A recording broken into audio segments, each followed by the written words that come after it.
Hello বন্ধুরা, সবাইকে জানাই শুভ মকর সংক্রান্তির শুভেচ্ছা। আশা করছি সবাই আনন্দে আছেন।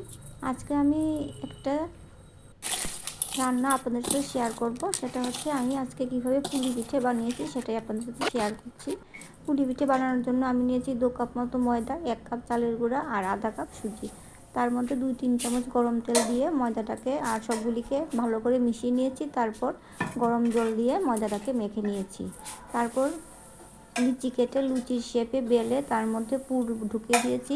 পুরটা আমি বানিয়েছি নারিকেল, গুড় আর দিয়েছি আমুলের গুঁড়া দুধ আর দিয়েছি কর্পূর আর দিয়েছি এলাচ দিয়ে নারকেলের পুরটা রেডি করেছি। তারপর লুচির মতো বেলে এর মধ্যে নারকেলের পুরটা দিয়ে তারপর এটাকে এইভাবে বেন্ড করে তারপর সাইডের মধ্যে আমি চাকু দিয়ে কেটে দিয়েছি এইভাবে।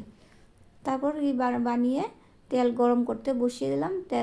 আগুনটাকে মিডিয়াম ফ্লেমে রেখে তারপর একটা একটা করে পুলিগুলি আমি ভেজে নিয়েছি। এই যে দেখুন কি সুন্দর হয়েছে কালারটাও, আর খেতেও ভীষণ ভালো হয়েছে, একদম মুচমুচে। তাহলে বন্ধুরা আমার ভিডিওটা কেমন লাগলো জানাবেন, আর আপনারাও এটা বানিয়ে খাওয়াবেন। দেখা হবে পরের ভিডিওতে।